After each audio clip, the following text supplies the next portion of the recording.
प्रश्न जो आज का हम शुरुआत करते हैं, तो चलिए शुरू करें दोस्तों आज की क्लास।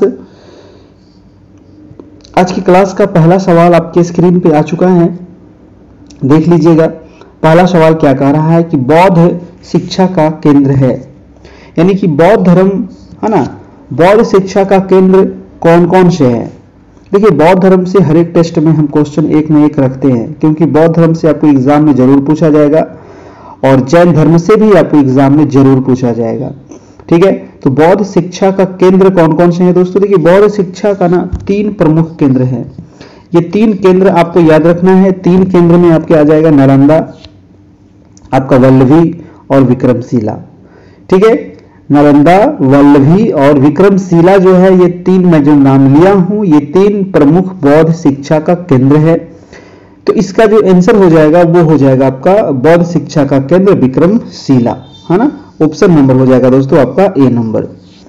ठीक है, महात्मा बुद्ध का जन्म कब हुआ था दोस्तों, तो 563 बीसी में इनका जन्म हुआ था, है ना। ये आपको याद रखना है, नेपाल में इनका जन्म हुआ था और 29 वर्ष की अवस्था में इन्होंने अपने घर को त्याग दिया था। इनका एक पुत्र भी था राहुल, वो ध्यान रखना है ना। इनकी पत्नी भी थी और सबको सोए हुए छोड़ करके इन्होंने घर को त्याग दिया और इनको जाकर के फिर दोस्तों बोध गया में ज्ञान की प्राप्ति होती है ना। 6 वर्ष की तपस्या के बाद इनको बोध गया में ज्ञान की प्राप्ति होती है, पीपल वृक्ष के नीचे, है ना, और फल्गु नदी के किनारे वैशाख पूर्णिमा के दिन। अगला प्रश्न है आपका प्रश्न नंबर दूसरा नंबर की स्यादवाद का सिद्धांत कौन सा है। स्यादवाद का सिद्धांत जो है, ये लोकायत धर्म का है या शैव धर्म का है या जैन धर्म का है या फिर वैष्णव धर्म का है। तो स्यादवाद जो है दोस्तों, ये किस धर्म का सिद्धांत है, ये आपको बताना है ना। तो इसका जो आंसर हो जाएगा स्यादवाद, ये होता है जैन धर्म का। ठीक है, स्यादवाद जो सिद्धांत है ये जैन धर्म का दोस्तों है आपका। और आपको पता है कि जैन धर्म के 24वें तीर्थंकर कौन थे, तो महावीर स्वामी थे। और उन्होंने ही दोस्तों आत्मवादियों तथा नास्तिकों के एकांतिक मतों को छोड़ करके बीच का मार्ग अपनाया था, जिसे अनेकांतवाद अथवा स्यादवाद कहा जाता है। ठीक है, तो स्यादवाद क्या हुआ कि मतलब कि बीच का मार्ग अपनाना। स्यादवाद का मतलब ही है बीच का मार्ग अपनाना, या फिर इसी को कह सकते हैं अनेकांतवाद भी इसी को कहा जाता है। और ये महावीर स्वामी ने शुरू किया था आपका, और ये जैन धर्म के 24वें तीर्थंकर थे। जैन धर्म में टोटल कितने तीर्थंकर हुए, तो टोटल 24 तीर्थंकर थे और ये लास्ट तीर्थंकर थे। ठीक है, पहला कौन थे, ऋषभदेव, है ना। 23वां कौन थे, पार्श्वनाथ। अगला प्रश्न है आपका 3 नंबर कि अलार कलाम कौन थे, बताइएगा। अलार कलाम कौन थे दोस्तों। ऑप्शन आपको दिया गया है 4, फटाफट इसको पढ़िए, जवाब दीजिए, है ना। तो अलार कलाम कौन थे। अलार कलाम जो थे दोस्तों, ये आपके महात्मा बुद्ध जो थे इनके गुरु थे, है ना। महात्मा बुद्ध जो थे इनके गुरु थे आपके अलार कलाम। महाभिनिष्क्रमण के बाद ज्ञान की खोज में महात्मा बुद्ध ने अलार कलाम के आश्रम में पहुंचे थे और उनसे दीक्षा ली थी। तो अलार कलाम जो थे दोस्तों इनके गुरु थे, है ना। ये आपको याद रखना है। ऑप्शन नंबर डी आपका बिल्कुल सही हो जाएगा। और वीडियो को आपको सभी लोग एक बार वीडियो को लाइक बटन पे आपको प्रेस कर देना है ना। वीडियो को लाइक कर देना है मेरे प्यारे दोस्तों। अगला प्रश्न है आपका प्रश्न नंबर 4 नंबर। 4 नंबर प्रश्न कह रहा है कि शतपथ ब्राह्मण में उल्लिखित राजा विदेग माधव से संबंधित ऋषि कौन थे। शतपथ ब्राह्मण में उल्लिखित राजा विदेग माधव से संबंधित ऋषि कौन थे, ये आपको बताना है। तो यहां पे आंसर क्या होगा, 4 का हो जाएगा ऋषि गौतम रहुगन, है ना। ऋषि गौतम रहुगन। अगला प्रश्न है आपका प्रश्न नंबर 5 नंबर। किताबुल हिंद रचना के प्रसिद्ध लेखक का नाम क्या है, बताइए। बहुत इंपॉर्टेंट पुस्तक है दोस्तों, ये कई बार पुस्तक आपको पूछा गया है। किताबुल हिंद किताबुल हिंद जो रचना है इसके प्रसिद्ध लेखक कौन है, तो इसके प्रसिद्ध लेखक जो हो जाएंगे वो हो जाएंगे आपके ऑप्शन नंबर सी, यानी कि अलबरूनी। जी हाँ दोस्तों, अलबरूनी ही किताबुल हिंद पुस्तक लिखे थे। और अरब से आने वाले यात्रियों में अल-बरूनी क्या था? तो बहुत प्रमुख व्यक्ति था और उसका वास्तविक नाम क्या था? अल-बरूनी का वास्तविक नाम था अबू रेहान। क्या नाम था इसका वास्तविक नाम? अबू रेहान इसका वास्तविक नाम था अल-बरूनी का। नेक्स्ट प्रश्न है आपका प्रश्न नंबर 6 नंबर कि 1857 ईस्वी के संघर्ष में भाग लेने वाले सिपाहियों की सर्वाधिक संख्या थी। जी हाँ, 1857 की जो क्रांति हुई थी है ना, तो उसमें जो भाग लेने वाले जो सिपाही थे सर्वाधिक संख्या में कहां से भाग लिए थे? है ना, बंगाल से, अवध से, बिहार से या राजस्थान से?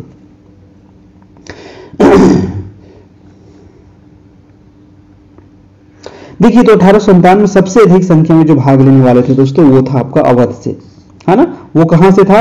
वो अवध से सबसे अधिक संख्या में 1857 की क्रांति में भाग लिए थे। ऑप्शन नंबर आपका बी हो जाएगा। अवध से दोस्तों हर एक परिवार से दोस्तों उसमें भाग लिया गया था, है ना। हर एक परिवार का सदस्य 1857 में भाग लिया था आपका। अगला प्रश्न है आपका कि गौतम बुद्ध ने अपनी मृत्यु के उपरांत बौद्ध संघ के नेतृत्व के लिए निम्न में से किसे नामित किया था? जी हाँ, जब गौतम बुद्ध का निर्वाण प्राप्त हो गया, है ना, उनकी मृत्यु हो गई, तो उसके बाद बौद्ध संघ के नेतृत्व किसे सौंपा गया? है ना, आनंद को, महाकश्यप को, उपाली को, या फिर उपरोक्त में से कोई नहीं। क्या होगा दोस्तों 7 नंबर का? 7 का आंसर हो जाएगा आपका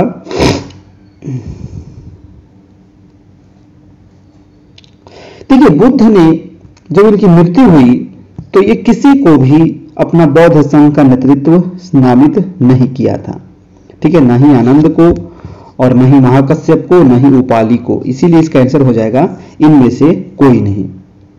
बल्कि उन्होंने जो अपने उपदेश दिए थे, यानी कि उसी को मार्गदर्शक बताया था इन्होंने दोस्तों, ठीक है, अपने उपदेश को ही, है ना, किसी को भी ये नामित नहीं किया था, ध्यान रखना है। अगला प्रश्न है आपका 8 नंबर। 8 नंबर है कि अध्यात्म ज्ञान के विषय में नचिकेता और यम का संवाद किस उपनिषद में किया होता है? बहुत ही बढ़िया प्रश्न है, पूछा गया सवाल है। नचिकेता और यम की कहानी सबको पता है, ठीक है, तो ये किस उपनिषद में इसका वर्णन किया गया है, ये आपसे पूछ रहा है। तो इसका जो वर्णन किया गया है दोस्तों वो किया गया है कठोपनिषद में। किसमें किया गया है? कठोपनिषद में इसका वर्णन आपको मिलेगा और इसी में यम और नचिकेता की कहानी आपको देखने को मिलेगा। नचिकेता को उपदेश क्या दिया गया था कि न इस आत्मा का कभी जन्म होता है और न कभी इसकी मृत्यु होती है, यह अजन्मा, नित्य तथा शाश्वत है। दोस्तों ये यम ने नचिकेता को उपदेश दिया था, आपको भी ध्यान रखना है। अगला प्रश्न है प्रश्न नंबर आपका 9 नंबर। 9 नंबर है कि पृथ्वीराज विजय का लेखक कौन है? बताइए, पृथ्वीराज विजय इसके लेखक कौन है? ये पुस्तक है पृथ्वीराज विजय और इसके लेखक कौन हो जाएंगे? फटाफट आप लोग देखिए, इसका आंसर बताइए 9 का क्या होगा।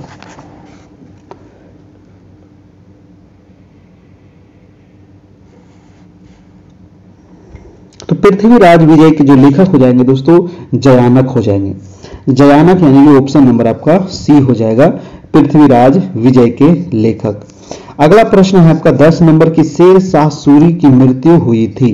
जी हाँ दोस्तों, शेर शाह सूरी, है ना। तो शेर शाह सूरी की मृत्यु कब हुई थी? तो कालिंजर विजय के समय, है ना। कालिंजर विजय के समय, कालिंजर का युद्ध हुआ था 1545 में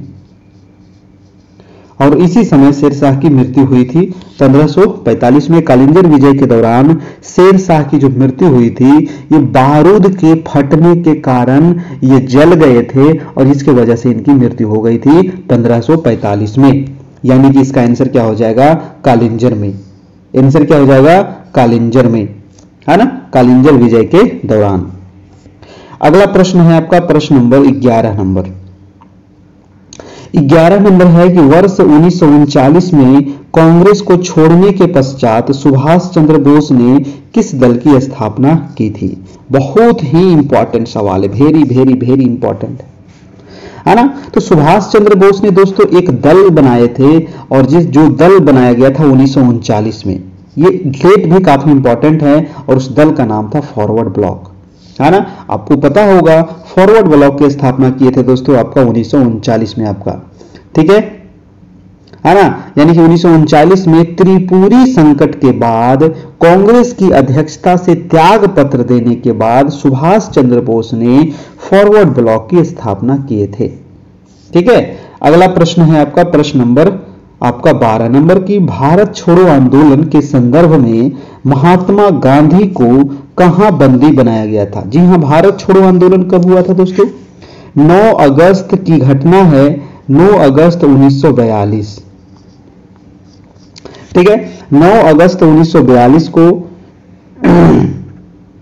बंबई में, है ना, गांधी जी और जितने भी प्रमुख कांग्रेसी नेता थे उनको बंदी बना लिया गया था। गांधी जी को पूना के आगा खां महल में नजरबंद कर दिया गया था, ठीक है। इसका आंसर क्या हो जाएगा कि गांधी जी को रखा गया था आपको बंबई में, है ना। यहां तो आपको बंबई दे दिया है, लेकिन ऐसे बंबई जल्दी ऑप्शन में नहीं देता है, ज्यादा करके देगा आपको आगा खां पैलेस, ठीक है। तो आगा खां पैलेस यानी महल में रखा गया था दोस्तों गांधी जी को नजरबंद करके, और जितने भी प्रमुख नेता थे सबको मतलब कि बंदी बना लिया गया था 0 आवर के तहत, ठीक है।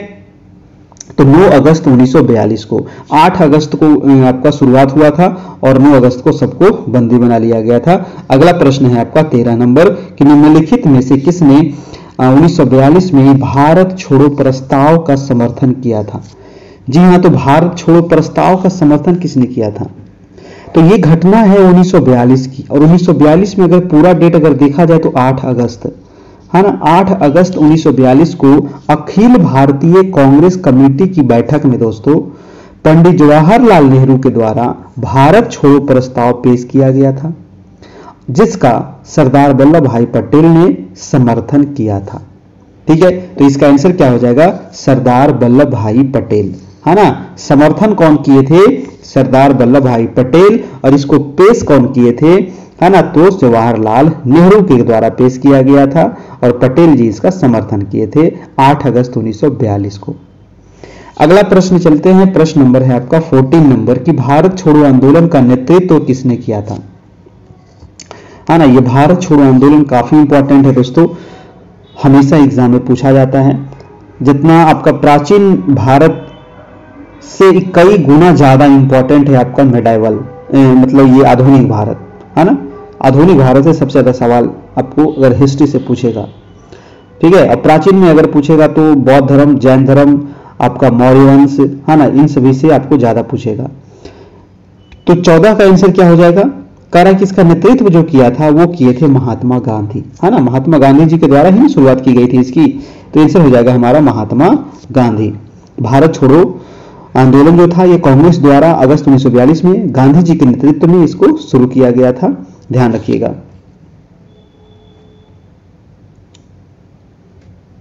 अगला प्रश्न है आपका प्रश्न नंबर 15 नंबर। 15 नंबर सवाल कह रहा है कि निम्नलिखित में से किस आंदोलन के दौरान वंदे मातरम भारतीय राष्ट्रीय आंदोलन का शीर्षक गीत बन गया। वेरी वेरी इंपॉर्टेंट सवाल है दोस्तों, बताइएगा, है ना। वंदे मातरम जो हमारा राष्ट्रीय गीत है ना, तो ये वंदे मातरम कह रहा है कि किस आंदोलन के दौरान भारतीय राष्ट्रीय कांग्रेस का शीर्षक गीत बना था। तो शीर्षक गीत जो बना था दोस्तों, है ना, आपको पता है कि भारत में हुआ था स्वदेशी आंदोलन।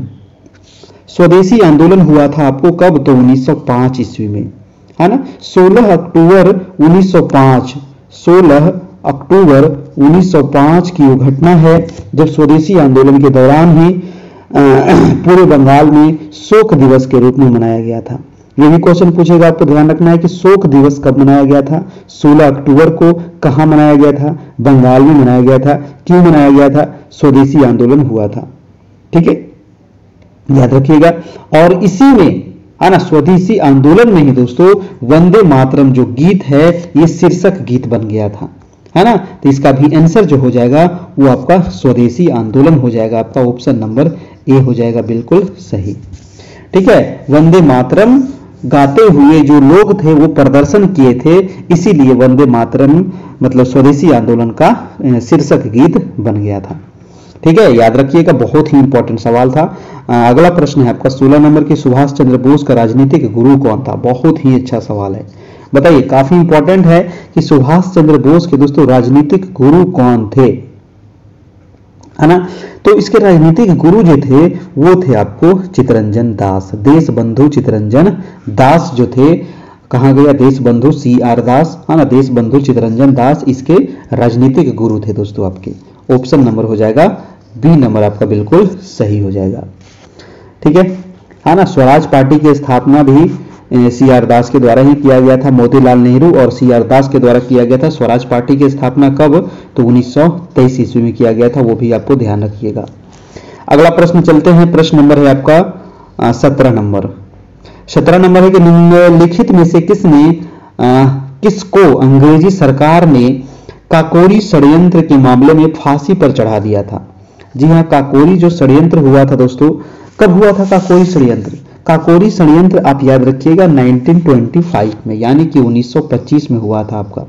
ठीक है, और इसमें काकोरी ट्रेन डकैती जो हुआ था, किसको किसको फांसी पर चढ़ाया गया था याद है? याद रखिएगा, है ना। था काकोरी कांड में दोस्तों 29 क्रांतिकारियों को गिरफ्तार किया गया था, है ना। टोटल 29 लोगों को गिरफ्तार किया गया था काकोरी कांड में, जिसमें राम प्रसाद बिस्मिल, अशफाक उल्लाह खां, रोशन लाल और राजेंद्र लाहिड़ी को फांसी हुई थी, जबकि चंद्रशेखर आजाद इसमें से फरार हो गए थे।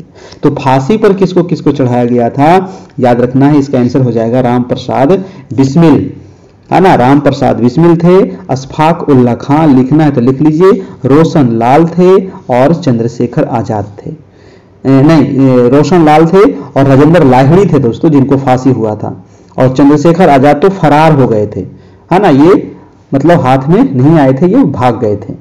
ठीक है, चलिए अगला प्रश्न देखते हैं। जो भी लिखते हैं तो पॉज कर लीजिएगा थोड़ा सा, है ना, उसके बाद लिख लीजिएगा। अगला प्रश्न है कि कांग्रेस की प्रथम भारतीय महिला अध्यक्ष कौन थी? बहुत ही अच्छा प्रश्न है। कांग्रेस की प्रथम भारतीय महिला अध्यक्ष, भारतीय, देखिए यहां पर सवाल कई प्रकार से पूछा जाता है ना। ये भारतीय शब्द लगा दिया है तो इसका आंसर चेंज हो जाएगा। अगर आपसे क्वेश्चन पूछता कि कांग्रेस की प्रथम महिला अध्यक्ष कौन थी, तब हो जाता एनी बेसेंट, लेकिन यहां पर भारतीय शब्द लग गया है, तब आंसर हो जाएगा सरोजनी नायडू। ठीक है, सरोजनी नायडू हो जाएगा दोस्तों, सरोजनी नायडू याद रखना है। सरोजनी नायडू कौन थे दोस्तों? तो ये एक राष्ट्रवादी नेता थी, नेत्री थी, नेता नहीं क्योंकि महिला थी ना, नेत्री इसको कहेंगे, और ये कवित्री भी थे, है ना। और ये हुआ था कब? तो 1925 ईस्वी में, है ना। 1925 में ही इनको कांग्रेस में मतलब कांग्रेस के ये अध्यक्ष बनाए गए थे, और 1925 में जो अध्यक्ष कांग्रेस का अधिवेशन हुआ था वो कानपुर में हुआ था। कहां हुआ था? कानपुर अधिवेशन में हुआ था, और इनको भारतीय राष्ट्रीय कांग्रेस का अध्यक्ष बनाए गए थे, और ये प्रथम भारतीय महिला अध्यक्ष थी।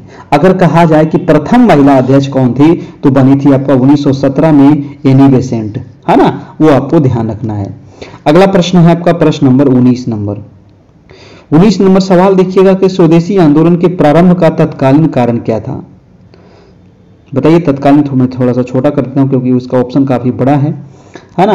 अब देखिए ऑप्शन दिख रहा है कि स्वदेशी आंदोलन के प्रारंभ का तत्कालीन कारण क्या था। स्वदेशी आंदोलन अभी आपको बताए थे 1905 में हुआ था, है ना, और इसी समय आपको जो वंदे मातरम था ये शीर्षक गीत बन गया था। तो इसका तत्कालीन कारण क्या था स्वदेशी आंदोलन का? क्या होगा आंसर भाई? देखिए, स्वदेशी आंदोलन के प्रारंभ का जो तत्कालीन कारण था दोस्तों, वो बंगाल विभाजन था, है ना। सिंपल सी बात याद रखिएगा, बंगाल विभाजन था इसका तत्कालीन कारण, यानी कि ऑप्शन नंबर ए हो जाएगा। ठीक है, बंगाल विभाजन के विरोध में ही ये स्वदेशी आंदोलन हुआ था आपका, है ना, यानी कि आंसर हो जाएगा आपका आंसर नंबर ए। अगला प्रश्न है आपका प्रश्न नंबर 20 नंबर। 20 नंबर है कि ब्रिटिश पत्रकार H.W. निविन्सन जुड़े हुए थे। किससे जुड़े हुए थे दोस्तों? ब्रिटिश एक पत्रकार थे H.W. निविन्सन, ये किससे जुड़े हुए थे? काफी अच्छा प्रश्न है। असहयोग आंदोलन से, सविनय अवज्ञा आंदोलन से, स्वदेशी आंदोलन से, भारत छोड़ो आंदोलन से। देखिए 20 का आंसर क्या हो जाएगा? स्वदेशी आंदोलन, है ना। ये आपका ब्रिटिश पत्रकार H.W. निविन्सन जो थे दोस्तों, ये स्वदेशी आंदोलन से आपके जुड़े हुए थे। ठीक है, याद रखना है स्वदेशी आंदोलन। अगला प्रश्न है कि सभी प्रकार के जलवायु, अब देखिए आ जाइए ज्योग्राफी में, है ना। हिस्ट्री आपका हो गया, प्राचीन भारत भी देख लिए, मेडावल भी देख लिए और आधुनिक भारत भी देख लिए, है ना। तीनों हम यहाँ पर कंप्लीट हो गया। 20 क्वेश्चन था आपका तीनों से। क्योंकि सबसे ज्यादा सवाल आपको हिस्ट्री से पूछा जाएगा और ज्योग्राफी से पूछा जाएगा। ठीक है, उसके बाद आपका पॉलिटी से रहेगा और इकोनॉमिक्स से सबसे कम रहेगा। प्रश्न है कि सभी प्रकार के जलवायु कटिबंध निम्नलिखित में से किस महाद्वीप में है ना। देखिए जितने प्रकार के जलवायु कटिबंध है, जैसे कि उष्ण कटिबंध है, शीतोष्ण कटिबंध है, आपका शीत कटिबंध है, तो सभी जलवायु जो है वो किस महाद्वीप में आपको देखने को मिलेगा। तो वो महाद्वीप है आपको एशिया महाद्वीप, है ना। एशिया महाद्वीप में दोस्तों आपको देखिए मैंने कई बार इससे संबंधित आप लोग को बता चुका हूं, जैसे कि ये है हमारी पृथ्वी और ये है आपका 0 डिग्री, है ना। 0 डिग्री से लेकर के 23.5 डिग्री तक जो क्षेत्र है ना, 0 डिग्री से 23.5 डिग्री नॉर्थ और 23.5 डिग्री साउथ, इसका जो क्षेत्र पड़ता है इसको कहते हैं दोस्तों आपका उष्ण कटिबंध, है ना। इसको क्या कहेंगे, उष्ण कटिबंध कहेंगे। और 23.5 से लेकर के 66.5 तक वाला जो क्षेत्र है इसको क्या कहते हैं, इसको कहते हैं शीतोष्ण कटिबंध। और 66.5 से लेकर के 90 डिग्री तक वाले क्षेत्र को क्या कहते हैं, ये वाला, है ना, तो इसको कहा जाता है शीत कटिबंध, है ना। उसी प्रकार से साउथ में भी उसी प्रकार से हो जाता है, दक्षिणी गोलार्ध में भी और उत्तरी गोलार्ध में भी। ठीक है, तो भारत नहीं मतलब एशिया महादेश में सभी प्रकार के कटिबंध आपको देखने को मिल जाएगा। उष्ण कटिबंध भी है, शीतोष्ण भी है और शीत कटिबंध भी है। तो इसका आंसर क्या हो जाएगा, आंसर नंबर एशिया में हो जाएगा, ऑप्शन नंबर डी हो जाएगा आपका। ठीक है, चलिए अगला प्रश्न हम देख लेते हैं। प्रश्न नंबर है आपका 22 नंबर। 22 नंबर है कि शिवालिक श्रेणी का निर्माण कैसे हुआ। बताइए दोस्तों, शिवालिक श्रेणी। देखिए हिमालय जो है हमारा दोस्तों, हिमालय जो है ये हिमालय 3 भागों में ये आपका बटा हुआ है ना। 3 श्रेणियां हैं हिमालय की, कौन कौन सी, तो आपका महान हिमालय, है ना, मध्य हिमालय और आपका शिवालिक हिमालय। तो 3 श्रेणी है आपकी हिमालय की। तो ये पहला है महान हिमालय, बीच वाला है मध्य हिमालय और सबसे नीचे वाला को कहते हैं शिवालिक हिमालय। तो कह रहा है कि शिवालिक श्रेणी का निर्माण कब हुआ था, ये आपसे पूछ रहा है। इसका जो निर्माण हुआ था दोस्तों, ये हुआ था सेनेजोइक काल में, है ना। सेनेजोइक काल में शिवालिक श्रेणी का निर्माण हुआ है। ये भी हिमालय का ही भाग है और आज से लगभग 5 मिलियन वर्ष पूर्व इसका निर्माण हुआ था दोस्तों, सेनेजोइक युग में हुआ था। यानी कि इसका आंसर हो जाएगा डी नंबर आपका। ठीक है, सेनेजोइक काल में हुआ था, है ना। चलिए अगला प्रश्न है कि भारत के निम्न में से किस भाग में खनिज संसाधनों की सबसे बड़ी भंडार है। देखिए भारत में सबसे अधिक खनिज कहाँ मिलेगा, बिहार में खनिज है, नहीं है ना। देखिए भारत में अगर आपको खनिज देखना है तो आप चले जाइए दोस्तों प्रायद्वीपीय भारत में, है ना। प्रायद्वीपीय भारत में बहुत ज्यादा खनिज है। उसके अलावे आपको भारत में जो खनिज मिलेगा वो मिलेगा आपको नॉर्थ ईस्ट वाले क्षेत्र में, है ना। नॉर्थ ईस्ट वाले क्षेत्र में भी खनिज है, यानी कि दक्षिण में, पश्चिम में नहीं है, उत्तर में तो खनिज है ही नहीं है, दक्षिण में है। और इसका लेकिन आंसर हो जाएगा दक्षिण पूर्व में। दक्षिण पूर्व में आपको ज्यादा खनिज मिलेगा। जैसे कि दक्षिण पूर्व में कौन है, आपका झारखंड है, आपका मेघालय में है आपका खनिज। उसके अलावा आपका यहाँ पर झारखंड है, पश्चिम बंगाल है, उड़ीसा है, आंध्र प्रदेश है, खाली खनिज है दोस्तों। ठीक है ना, जिसमें छोटा नागपुर का पठार हम इसको कह सकते हैं। ठीक है, छोटा नागपुर का पठार आपको पूरा झारखंड वाला क्षेत्र है ना, छोटा नागपुर का पठार, दंडकारण्य पठार, उड़ीसा का पठार इसमें आ जाता है आपका। तो आंसर हो जाएगा आपका दक्षिण पूर्व। ठीक है, ऑप्शन नंबर डी हो जाएगा, है ना। बहुत सारे लोग देखिए दक्षिण मार रहे थे, अगर ऑप्शन में प्रायद्वीपीय भारत रहता तो प्रायद्वीपीय भारत आप टिक कर सकते थे। ठीक है ना। तो ऑप्शन देखिए बनाने पर निर्भर करता है कि किस प्रकार से ऑप्शन बनाया जा रहा है। अगला प्रश्न देखिएगा, और ये नंबर आपको दिया गया है जहां से आपको पीडीएफ आपको मिल जाएगा, है ना। इस नंबर पे आप कांटेक्ट कीजिएगा, आपको पीडीएफ मिल जाएगा। थोड़ा सा इसमें चार्ज आपको लगेगा, उसके बाद आपको पीडीएफ मिलेगा। पेरू की राजधानी कहाँ है, जल्दी से बताइएगा भैया। पेरू की राजधानी, है ना, लिस्बन है, लीमा है, मैड्रिड है या काराकम है। देखिए पेरू की राजधानी कहाँ है, तो ये आंसर हो जाएगा आपका लीमा, है ना। पेरू की राजधानी कहाँ है, तो ये पेरू की राजधानी आपका लीमा है। पेरू जो है ना दोस्तों, ये आपका किस महादेश में पड़ता है, तो पेरू जो है दक्षिण अमेरिका महादेश में है ना। दक्षिण अमेरिका महादेश में एक छोटा सा देश है आपका पेरू। अगला प्रश्न है आपका 25 नंबर। 25 कह रहा है कि जनगणना 2011 के अंतिम आंकड़ों के अनुसार, अंतिम आंकड़ों के आधार पर भारत के 4 सबसे कम साक्षरता वाले राज्यों का सही क्रम बताइएगा। सबसे कम साक्षरता वाला दोस्तों, है ना, 2011 के अनुसार। तो आपको पता है कि सबसे निचले स्थान पे कौन है, तो अपना बिहार है ना। बिहार के बाद हो जाएगा आपका अरुणाचल प्रदेश का नंबर आता है। बिहार का साक्षरता दर कितना है, लिख लीजिएगा बिहार का साक्षरता दर 61.8 है ना। उसके बाद नंबर आएगा अरुणाचल प्रदेश का, तो अरुणाचल प्रदेश का जो साक्षरता दर है वो है 65.4%, 2011 के अनुसार हम कर रहे हैं, ठीक है।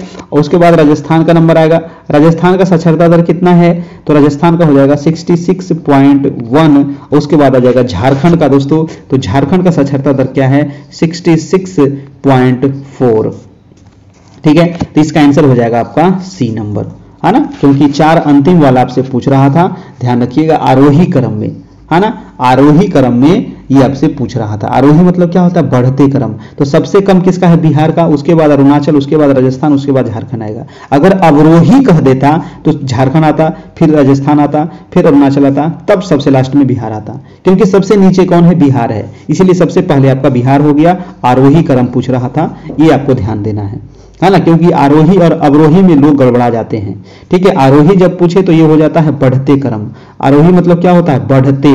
तो देख रहे हैं 61.8 से ज्यादा किसका है, 65 है, और 65 से ज्यादा 66.1 है, और 66.1 से ज्यादा है 66.4 है, ठीक है। याद रखिएगा, इस प्रकार से आपको घुमा देता है थोड़ा सा। अगला प्रश्न है आपका 26 नंबर का, निम्नलिखित में से किए एक नगर में भूमध्य सागरीय जलवायु नहीं पाई जाती, बताइए किस एक नगर में, यहां पर होगा किस एक नगर में, है ना, वो कौन सा नगर है जहां पर भूमध्य सागरीय जलवायु। देखिए भूमध्य सागरीय जलवायु कहां पर नहीं पाई जाती है, ये आपसे पूछ रहा है। क्या होगा दोस्तों 26 का, 26 का जो आंसर हो जाएगा आपका, भूमध्य सागरीय जलवायु नहीं पाई जाती है। देखिए भूमध्य सागरीय जलवायु जो है ना, भूमध्य सागर तो आपको पता है कि कहां पर है। भूमध्य सागर वैसा दोस्तों एक सागर है जो 3 महादेश से घिरा हुआ है, एक तो आपका यूरोप से, एशिया से, और आपका अफ्रीका महादेश से, ठीक है। और भूमध्य सागर से ही आपका पश्चिमी विक्षोभ उठता था, है ना, जो जाड़े दिन में बारिश होता है भारत में, तो वो भी भूमध्य सागर से ही उठता है। भूमध्य सागरीय जलवायु जो है दोस्तों, ये रोम में देखने को मिलेगा आपको। रोम के अलावा आपको लॉस एंजल्स में भूमध्य सागरीय जलवायु पाई जाती है, केपटाउन में भी भूमध्य सागरीय जलवायु पाई जाती है, लेकिन अमेरिका का जो न्यूयॉर्क है यहां पर भूमध्य सागरीय जलवायु नहीं पाई जाती है। आंसर हो जाएगा हमारा, आंसर नंबर डी हो जाएगा। अगला प्रश्न है आपका, प्रश्न नंबर आपका 27 नंबर की, ब्लैक पर्वत कहां है, ब्लैक फॉरेस्ट, ब्लैक पर्वत, ये क्वेश्चन कई बार आपको पूछा गया है दोस्तों। ब्लैक पर्वत जो है दोस्तों, देखिए ब्लैक है, येलो है, व्हाइट है, ये जितना कलर से संबंधित अगर आपको पूछे ना तो आपको कहां मार देना है, अमेरिका। कलर से संबंधित पूछे तो आपको अमेरिका कर देना है। व्हाइट है, येलो है ना, ब्लैक है, ये सारा आपको कहां है, तो यूएसए में पड़ता है आपका, ऑप्शन नंबर डी हो जाएगा, ठीक है। ब्लैक पर्वत कहां हो जाएगा, संयुक्त राज्य अमेरिका के नॉर्थ कैरोलिना प्रांत में ये स्थित है दोस्तों, और यह ग्रेट अपलेशियन पर्वत तंत्र का एक भाग है। अगला प्रश्न है आपका 27 हो गया। 28 नंबर आइए, कह रहा है कि भारत में लौह अयस्क निम्न में से किस क्रम के शैलों में पाया जाता है। देखिए लोहा जो पाया जाता है ना, किस क्रम के चट्टान में पाया जाता है। देखिए लोहा आपको अधिकतर मिलता है दोस्तों धारवाड़ तंत्र में, है ना, याद रखना है, धारवाड़ तंत्र में आपको लोहा मिलता है, ठीक है। धारवाड़ यानी कि भारत में लौह अयस्क जो है प्रमुख रूप से धारवाड़ शैल तंत्र में पाया जाता है। धारवाड़ जो दोस्तों ये भारत में पाई जाने वाली आर्थिक दृष्टि से सबसे महत्वपूर्ण चट्टान है, और ये आपको दिखेगा कहां पे, तो कर्नाटक वाले क्षेत्र में ज्यादा मिलेगा आपको, ठीक है। अगला प्रश्न है आपका, प्रश्न नंबर 29 नंबर के, निम्नलिखित में से कौन एक राष्ट्रीय राजधानी नहीं है। देखिए राष्ट्रीय राजधानी कौन सा नहीं है, हाँ इस प्रकार का सवाल कई बार एग्जाम में पूछा गया है ना, तो आपको राजधानी पता रहेगा तब तो बनाइएगा। देखिए बर्लिन जो है दोस्तों ये किसकी राजधानी है, बर्लिन जो है ये जर्मनी की राजधानी है ना, बर्लिन जो है ये जर्मनी की राजधानी है। कैनबरा किसकी राजधानी है, तो कैनबरा जो है दोस्तों ये ऑस्ट्रेलिया की राजधानी है ना, आपको पता है कैनबरा जो है ये ऑस्ट्रेलिया की राजधानी है। उसके बाद आपका आता है नंबर न्यूयॉर्क। देखिए न्यूयॉर्क किसी की राजधानी नहीं है, न्यूयॉर्क क्या है, तो एक शहर है ना। और बीजिंग जो है ये चीन की राजधानी है ना, बीजिंग आपकी चीन की राजधानी है। तो आंसर हो जाएगा हमारा न्यूयॉर्क। न्यूयॉर्क दोस्तों एक शहर है अमेरिका का, अमेरिका का राजधानी आपको वाशिंगटन डीसी है, ठीक है। याद रखिएगा, बहुत सारे लोग कंफ्यूज हो जाते हैं कि अमेरिका की राजधानी न्यूयॉर्क है। न्यूयॉर्क एक प्रमुख शहर है दोस्तों, राजधानी नहीं है। अमेरिका की राजधानी है वो है वाशिंगटन डीसी। अगला प्रश्न है आपका प्रश्न नंबर 30 नंबर। 30 नंबर है कि भारत में अधिकतम और न्यूनतम जनसंख्या के घनत्व वाले प्रदेश कौन से हैं। तो देखिए भारत में अधिकतम तो आपको पता है है कि नहीं, अपना बिहार है ना, अधिकतम अपना बिहार है, और न्यूनतम आपको पता होना चाहिए अरुणाचल प्रदेश का। बिहार का जनसंख्या घनत्व कितना है दोस्तों, तो बिहार का है 1106 व्यक्ति प्रति वर्ग किलोमीटर, जबकि अरुणाचल प्रदेश का कितना है, तो मात्र 17 व्यक्ति प्रति वर्ग किलोमीटर, है ना। तो अधिकतम और न्यूनतम दोनों आपको यहां से याद रखना है, ठीक है। और सबसे अधिक जनसंख्या कहां है, तो सबसे अधिक जनसंख्या जो है वो उत्तर प्रदेश में है, ठीक है। लेकिन घनत्व अगर कहे तो घनत्व अपना बिहार में है। अगला प्रश्न है आपका प्रश्न नंबर 31 नंबर कि भारत में राष्ट्रीय आय की गणना किसके द्वारा की जाती है। राष्ट्रीय आय की गणना कौन करता है बताइएगा। वित्त मंत्रालय, केंद्रीय सांख्यिकी संगठन, नीति आयोग या भारतीय सांख्यिकी संस्थान। देखिए राष्ट्रीय आय की जो गणना होती है वो करता है दोस्तों आपका केंद्रीय सांख्यिकी संगठन। कई बार पूछा गया प्रश्न है। देखिए जितने सवाल है ना आपके बहुत इंपॉर्टेंट है और पूछे गए भी हैं, है ना, जो क्योंकि पूछा हुआ रिपीट हमेशा एग्जाम में होते रहता है दोस्तों, है ना। और ये सब बीपीएससी का फेवरेट सवाल है, इसलिए कहते हैं कि पूरा आपको देखना है, ध्यान से देखना है। जो नहीं आता है उसको आप एक डायरी में नोट करते हुए चलिए फटाफट फटाफट फटाफट, है ना। हम लोग भी तैयारी करते थे तो ऐसे ही, जो आ रहा है उसको नहीं नोट करते थे, जो एक्स्ट्रा सर बता रहे हैं उसको नोट कर लिए, और जो नहीं आ रहा है उसको नोट कर लिए, जो आ रहा है उसको छोड़ते हुए चल गए, ठीक है। तो इस प्रकार से आपको अच्छा तैयारी हो जाता है। और फिर वो डायरी को आपको रिवीजन कर लेना है एक बार, है ना। डायरी को क्या करना है, बस थोड़ा सा देख लेना है, काम खत्म हो जाएगा। यही आपको तैयारी करने का मेन तरीका है। तो इसका आंसर क्या हो जाएगा, केंद्रीय सांख्यिकी संगठन जो है ये भारतीय राष्ट्रीय आय की गणना करता है आपका, ठीक है। इसका आंसर हो जाएगा आंसर नंबर आपका बी नंबर। केंद्रीय सांख्यिकी संगठन को CSO भी कहते हैं, है ना, शॉर्ट में, है ना, केंद्रीय सांख्यिकी संगठन। इसकी स्थापना कब हुई थी बताइए। तो केंद्रीय सांख्यिकी संगठन की जो स्थापना हुई थी, यही तो एक्स्ट्रा चीज हम बता रहे हैं, यही तो एक्स्ट्रा बता रहे हैं। इसकी स्थापना 1951 में हुई थी, है ना। यही चीज आपको नोट कर लेना है, CSO की स्थापना 1951 बस, और इसको रिवीजन कर लीजिएगा, याद हो जाएगा। अगला प्रश्न देखिएगा, प्रश्न नंबर है आपका 32 नंबर कि ऑपरेशन ब्लड का संबंध किससे है। ऑपरेशन ब्लड का संबंध किससे है, सॉरी ब्लड नहीं है, फ्लड है दोस्तों, मैंने यहां पर थोड़ा सा गलती पढ़ लिया, है ना, इसके लिए माफ कीजिएगा। ऑपरेशन फ्लड है ब्लड नहीं है। हम भी सोच रहे थे ऑपरेशन ब्लड क्या होता है भाई, ऑपरेशन फ्लड है, ठीक है। तो ऑपरेशन फ्लड का जो संबंध है ये दुग्ध उत्पादन से है, ठीक है। दुग्ध उत्पादन और उसके वितरण से संबंधित है ऑपरेशन फ्लड, ठीक ना, याद रखना है ऑपरेशन फ्लड। इसी को व्हाइट क्रांति भी कहते थे, है ना, श्वेत क्रांति भी इसको कहा जाता है, दूध उत्पादन। और श्वेत क्रांति के जनक कौन है, वर्गीज कुरियन है, याद रखिएगा। अगला प्रश्न है आपका 33 नंबर कि निम्नलिखित फसलों में से किसे हरित क्रांति का सर्वाधिक लाभ उत्पादन एवं उत्पादकता दोनों में हुआ था, बताइए। निम्नलिखित फसलों में से किसे दोस्तों हरित क्रांति का सर्वाधिक लाभ उत्पादन और उत्पादकता दोनों में हुआ। तो हरित क्रांति से संबंधित क्वेश्चन आपको जरूर पूछा जाएगा, है ना, पंचवर्षीय योजना से आपको जरूर पूछा जाएगा। कुछ कुछ ऐसे ऐसे टॉपिक है जिससे आपको एग्जाम में हमेशा क्वेश्चन पूछा जाता है ना। क्रांति से, क्रांति अगर पूछता है तो सबसे इंपॉर्टेंट है हरित क्रांति, ठीक है। तो हरित क्रांति में आपको याद रखना है गेहूं जो था दोस्तों सबसे अधिक उत्पादन और उत्पादकता दोनों में सबसे ज्यादा फायदा हुआ था गेहूं को, ठीक है ना। और हरित क्रांति कब हुआ था, तो 1966 से 66-67 में हुआ था आपको हरित क्रांति। हरित क्रांति के जनक MS स्वामीनाथन है भारत के, और अंतर्राष्ट्रीय स्तर पर डॉक्टर नॉर्मन बोरलॉग है, ठीक है, याद रखिएगा। अगला प्रश्न है आपका प्रश्न नंबर 34 नंबर कि 8वीं योजना के अंतर्गत योजना आयोग ने भारत को जितने प्रमुख कृषि जलवायु प्रदेशों में विभक्त किया था वह संख्या कितनी है।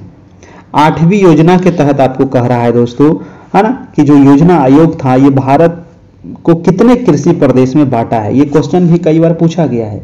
तो भारत को दोस्तों, है ना, 15 कृषि प्रदेश में बांटा गया है, ठीक है।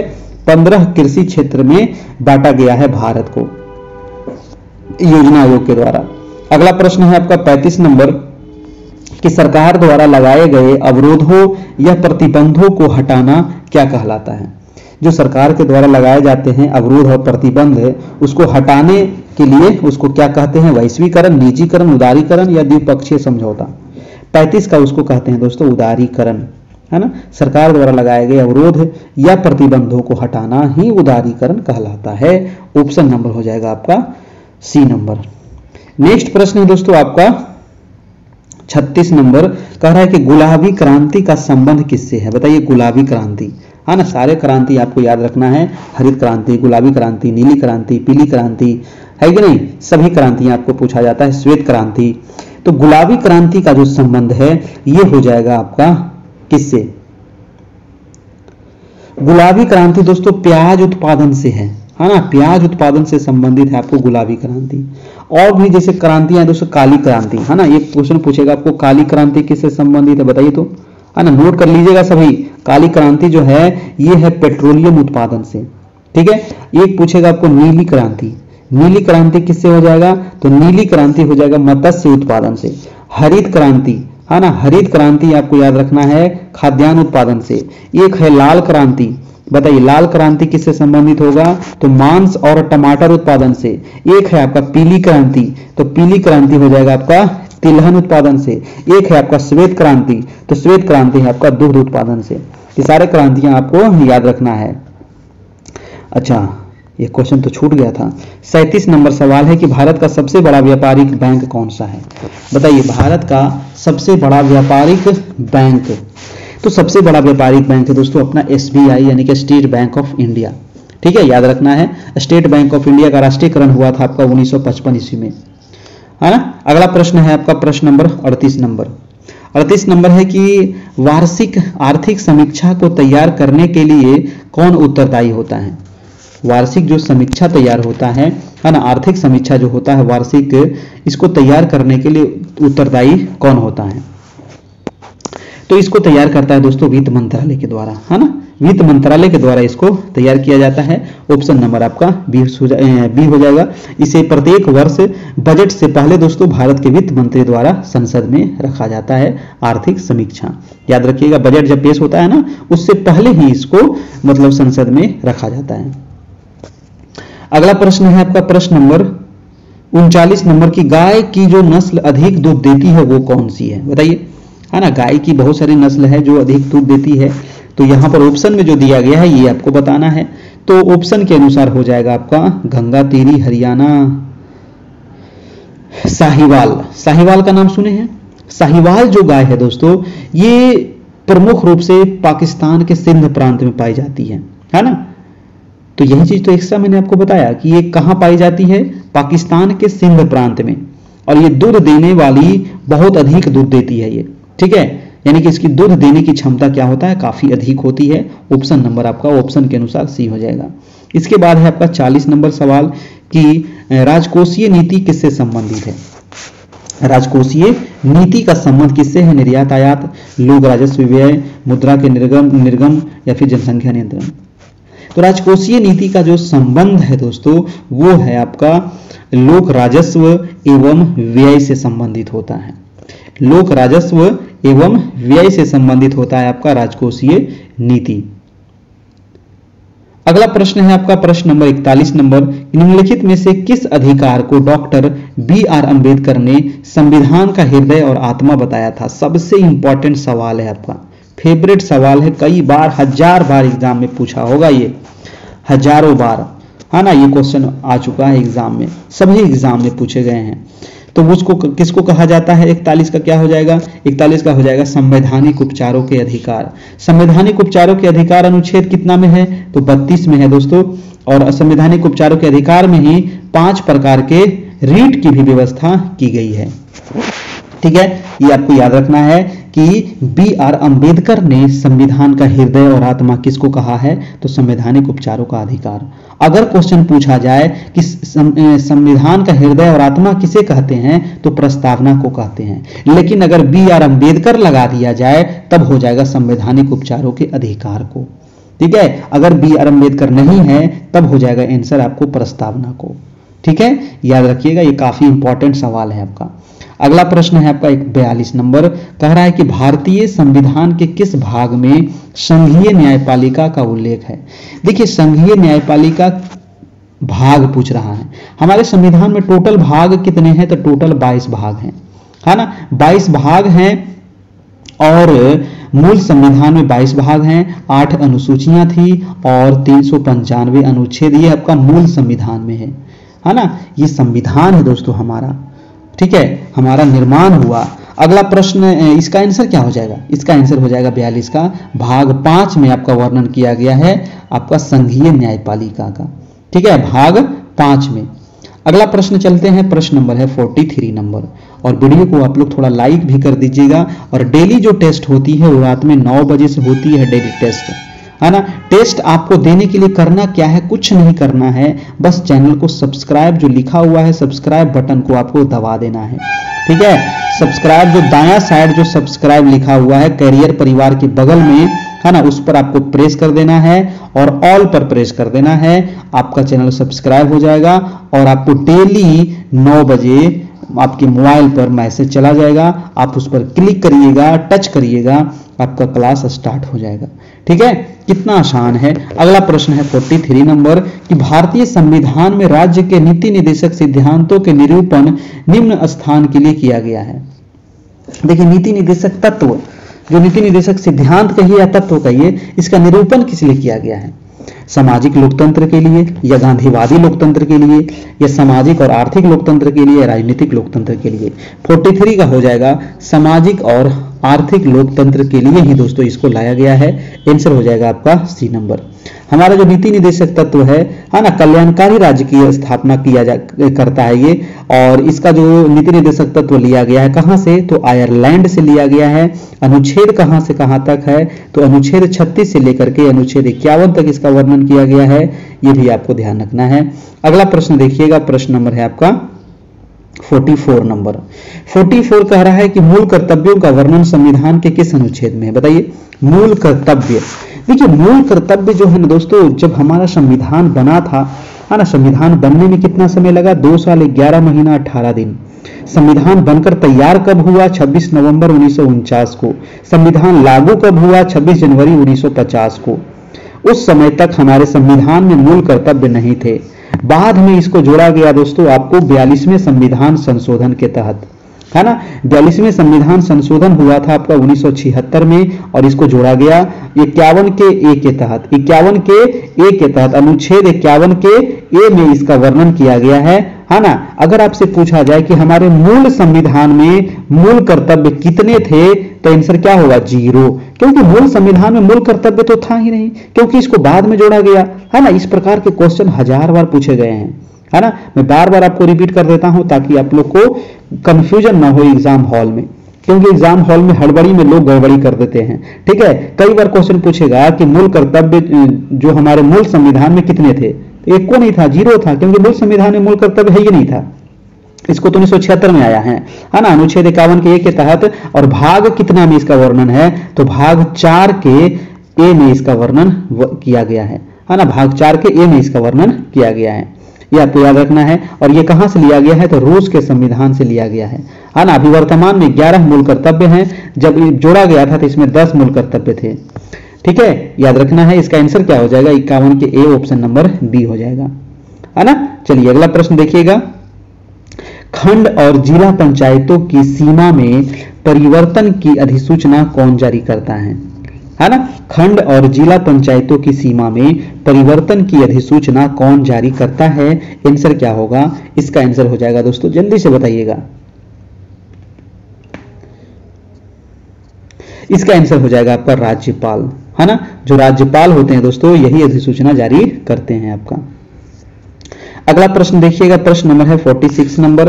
थोड़ा सा इसको छोटा कर दे, ऑप्शन आपको दिख सके, है ना। 4 ऑप्शन दिख रहा है, अरे बाप रे, बड़का ऑप्शन है जी, तो इसको थोड़ा बड़े रह देते हैं। प्रश्न कह रहा है कि निम्नलिखित में से कौन सा एक सही नहीं है? कौन सा सही नहीं है दोस्तों? ऑप्शन ये आपको बताना है। नहीं वाला पूछ रहा है ना, कौन सा सही नहीं है? तो सर्वोच्च न्यायालय का गठन 1950 में हुआ था, बिल्कुल सही बात है ना। सर्वोच्च न्यायालय का गठन। बी नंबर ऑप्शन है कि सर्वोच्च न्यायालय देश की उच्चतम अदालत है जिसमें अपील की जाती है, बिल्कुल सही है, ये तो उच्चतम न्यायालय अदालत है ना, और इसमें आप अपील कर सकते हैं।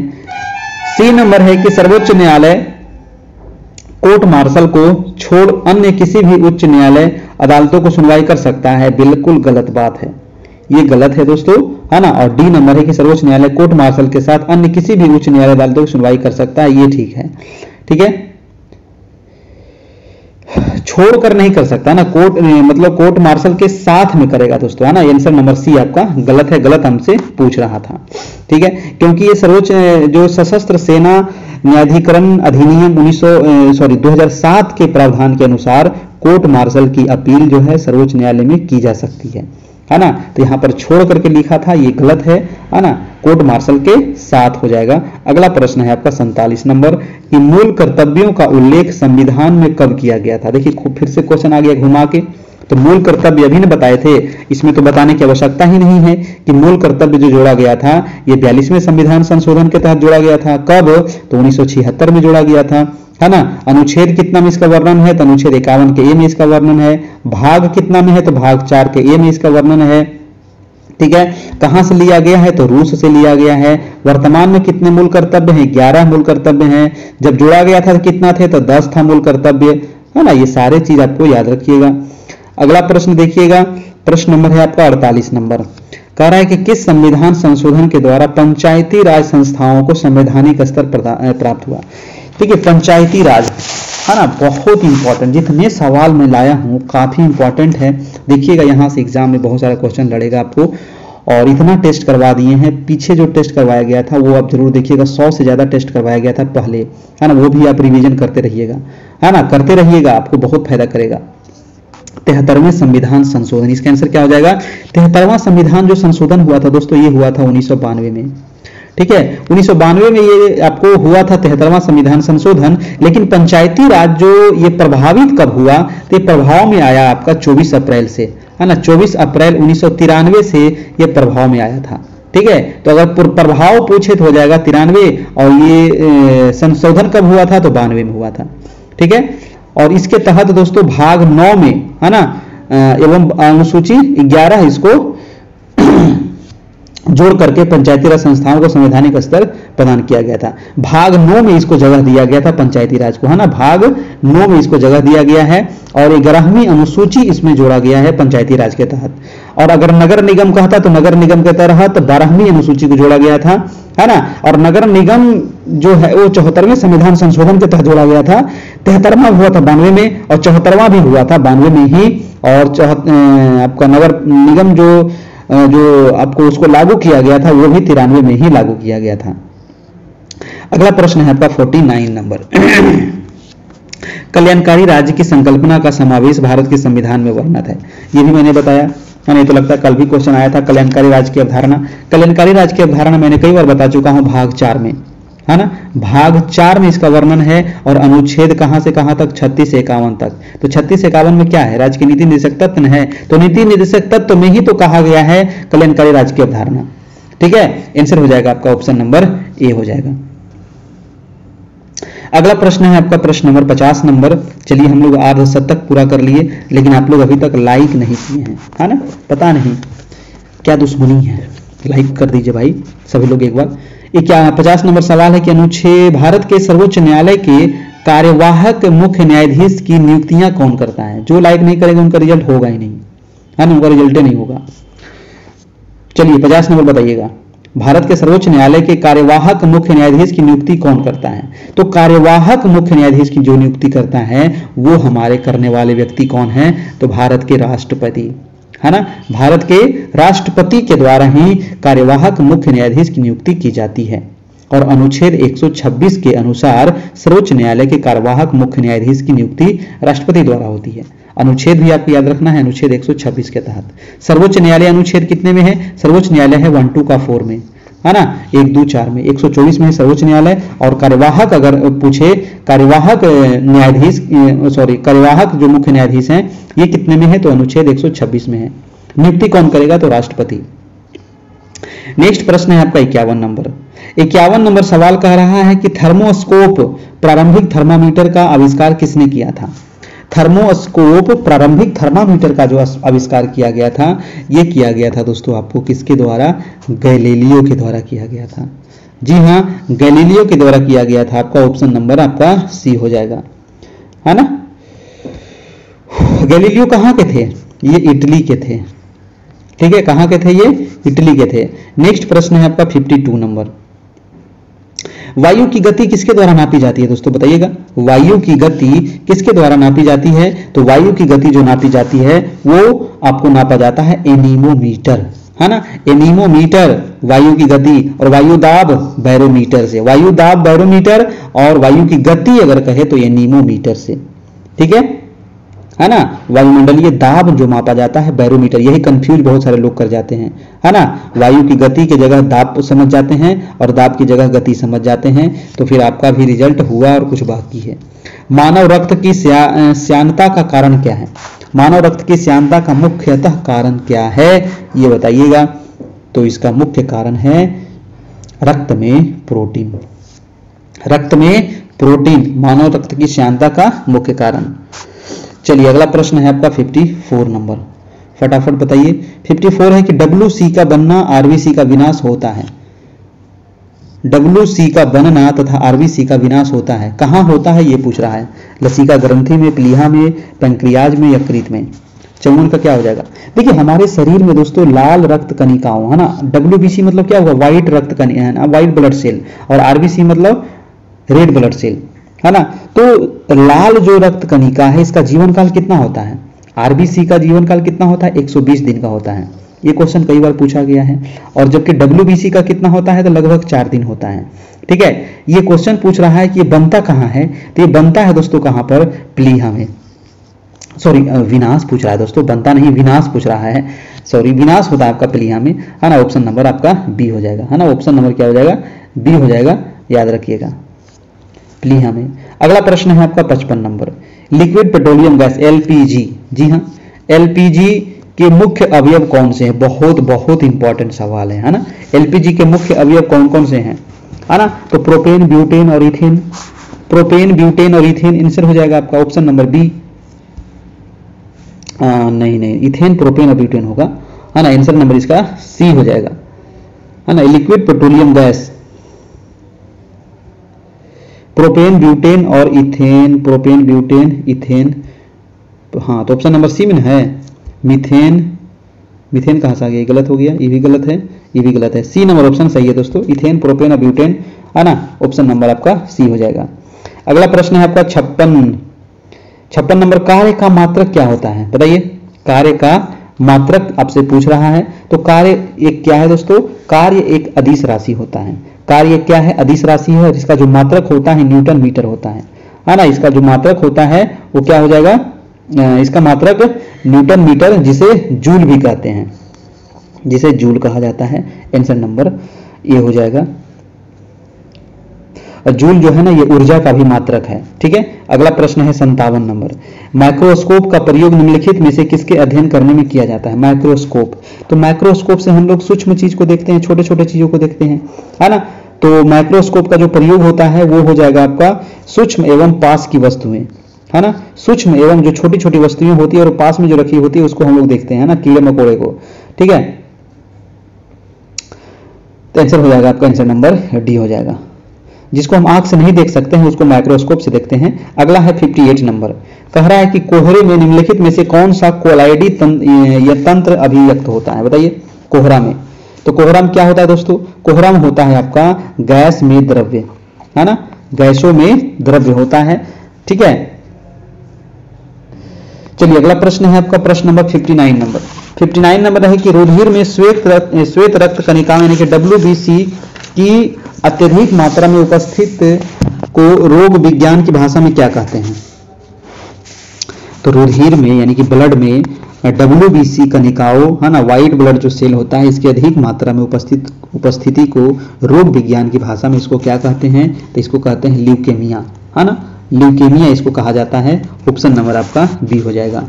ल्यूकेमिया जो है दोस्तों ये रक्त कैंसर इसको कहा जाता है ना, एक प्रकार का ये क्या है, ब्लड कैंसर है, जिसमें रुधिर में श्वेत रक्त कणिकाओं की संख्या अधिक हो जाती है, यानी कि बढ़ जाती है। अगला प्रश्न है आपका 60 नंबर। 60 नंबर है कि मानव वृक्क असमरी में पाए जाने वाला प्रमुख रासायनिक यौगिक कौन सा है। मानव वृक्क यानी कि किडनी में दोस्तों पाए जाने वाला प्रमुख रासायनिक जो यौगिक है वो हो जाएगा आपका कैल्शियम ऑक्जेलेट, है ना। कैल्शियम ऑक्जेलेट हो जाएगा, ऑप्शन नंबर सी हो जाएगा। इसके बाद देखिए यहाँ पर कुछ मैथ के प्रश्न दिए गए हैं, आप इसको जरूर बनाइएगा, है ना। मैं इसको थोड़ा सा स्क्रॉल करता हूँ, आप इसको देखते चलिएगा, है ना, पॉज करके आप इसको, काफी आसान प्रश्न है, इसको प्रैक्टिस जरूर करिएगा। इसका आंसर मैं आपको दे दिया हूँ, है ना, और इसका बताइएगा आप लोग इसका आंसर क्या होगा। ठीक है, इसका आंसर क्या होगा। कुछ रीजनिंग भी है और मैथ भी है ना, कुछ रीजनिंग भी है और मैथ भी है यहाँ पर। आप इसको जरूर 10 क्वेश्चन दिया गया है, इसको आप यहाँ से बनाइएगा। चलिए कुछ और प्रश्न है जिसको हम देख लेते हैं कि फ्रांस की मुद्रा क्या है, बताइएगा। फ्रांस की मुद्रा, फ्रांस की मुद्रा दोस्तों, है ना, फ्रांस जो है दोस्तों ये एक यूरोपीय कंट्री है और फ्रांस की राजधानी आपका पेरिस है और फ्रांस की मुद्रा आपका क्या हो जाएगा, फ्रांस की मुद्रा यूरो है ना, फ्रांस की मुद्रा यूरो है। अगला प्रश्न है आपका 72 नंबर कि खेतों में प्रयुक्त होने वाले औजारों और मशीनों पर शोध और विकास कार्य सेंट्रल इंस्टीट्यूट ऑफ इंजीनियरिंग द्वारा किया जा रहा है, जो कहां स्थित है। सेंट्रल इंस्टीट्यूट ऑफ इंजीनियरिंग पूछ रहा है कहां स्थित है ना, तो ये स्थित है दोस्तों आपको भोपाल में, है ना। ये कहां है, ये पड़ता है आपका भोपाल में है और इसकी जो स्थापना हुई थी ये 15 फरवरी 1976 को हुई थी, है ना। इसकी स्थापना हुई थी 15 फरवरी 1976 में इसकी स्थापना हुई थी 5वीं पंचवर्षीय योजना के तहत। अगला प्रश्न है आपका 73 नंबर, काफी इंपॉर्टेंट सवाल है कि निम्नलिखित में से कौन सा एक प्रावधान भारतीय संविधान के अंतर्गत संसद के सदस्यों के विशेषाधिकारों तथा उन्मुक्तियों को निर्धारित करता है, बताइए। संसद के सदस्यों के विशेषाधिकार तथा उन्मुक्तियों को निर्धारित करता है, ये अनुच्छेद कितने में वर्णन है, तो ये अनुच्छेद 105 में वर्णन है। ठीक है, अनुच्छेद 105 में इसका वर्णन किया गया है। और नेक्स्ट प्रश्न है आपका कि विश्व हिंदी दिवस कब मनाते हैं, बताइए। विश्व हिंदी दिवस बहुत ही अच्छा प्रश्न है क्योंकि एक दिवस भी आपको जरूर एग्जाम में पूछेगा। विश्व हिंदी दिवस प्रत्येक 14 सितंबर को मनाया जाता है, 14 सितंबर को मनाया जाता है दोस्तों हिंदी दिवस। ऑप्शन नंबर ए हो जाएगा, है ना। और आज का लास्ट प्रश्न बहुत ही आसान प्रश्न है दोस्तों, और जाते जाते वीडियो को लाइक कर देना है। अगर पीडीएफ नोट्स चाहिए तो आप हमें कांटेक्ट कर सकते हैं 78 57 82 43 10। ठीक है, इसमें आपको 399 को आपको पे करना पड़ेगा, है ना, ऑनलाइन पेमेंट करना पड़ेगा। उसके बाद मिलेगा। जो पुराने लोग हैं, जो पुराने हमसे जुड़े हुए हैं पहले से, उनको मात्र 201 रुपया चार्ज लग रहा है, तभी आपको फिर नया पीडीएफ आपको मिल पाएगा, नोट्स मिल पाएगा। ठीक है, तो इसी नंबर पे आपको पे करके क्या करना है, इसी नंबर पर व्हाट्सएप आपको कर देना है, फिर आपको वहां पर भेज दिया जाएगा, है ना। और वीडियो देखने के लिए वीडियो आप देख सकते हैं फ्री में, वीडियो देखने का चार्ज नहीं लगता है ना। और इसके लिए चैनल को सब्सक्राइब कर लीजिएगा, डेली आपको 9 बजे से नोटिफिकेशन मिल जाएगा। बुलंद दरवाजा कहाँ स्थित है, बताइएगा। बुलंद दरवाजा ये है आपका फतेहपुर सीकरी में, है ना। बुलंद दरवाजा का निर्माण किसने करवाया था, अकबर ने करवाया था, याद रखना है। और ये कहाँ है, फतेहपुर सीकरी में दोस्तों। और इसका जो निर्माण हुआ था वो आपका गुजरात विजय के उपलक्ष्य में इसका निर्माण किया गया था। तो ये रहा आज का टेस्ट, कैसा लगा जरूर बताना है। और जाते जाते वीडियो को लाइक भी कर दें। इसका आंसर दिया गया, आप लोग जो मैथ था ना 10 को, वो मैथ जरूर बनाइएगा, और रीजनिंग भी था 2-4 को, उसको भी बनाइएगा, क्योंकि 2-4 को 10 को आपको मैथ भी एग्जाम में पूछेगा और रीजनिंग भी पूछेगा। ठीक है, चलिए दोस्तों, तो आज का ये टेस्ट रहा। और इसमें आपको देखिए, आपको यहाँ बता दिया गया जो न्यू टीचर हैं अगर वो जुड़ेंगे तो उनको 399 पे करना पड़ेगा। ये नंबर दिया गया है, इसी नंबर पर आपको फोन पे गूगल पे के माध्यम से पे करना होगा। जो पुराने शिक्षक हैं वो भी नए ग्रुप में अगर जुड़ना चाहते हैं तो उनको 201 पे करना पड़ेगा, तभी उनको फिर नए सिरे से पीडीएफ नोट्स मिल पाएगा। ठीक है, चलिए तो फिर मिलते हैं कल। और जो भी पेमेंट करेंगे ना तो स्क्रीनशॉट जरूर ले लेके स्क्रीनशॉट हमें व्हाट्सएप कर दीजिएगा इसी नंबर पर, है ना। यही नंबर हमारा व्हाट्सएप भी है, यही नंबर हमारा फोन पे गूगल पे भी है। थैंक यू दोस्तों, गुड नाइट, अच्छे से रहिएगा, खुश रहिएगा, तैयारी करते रहना है, एकदम लगे रहना है, क्योंकि एग्जाम का डेट भी आप सभी को दे दिया गया है 16 नहीं 13 जून को, है ना। 13 जून को प्रधान शिक्षक की एग्जाम है और 14 जून को प्रधानाध्यापक की एग्जाम है। ठीक है, तो अब ज्यादा समय नहीं बचा है, 1 से 1.5 महीने आपके पास टाइम है।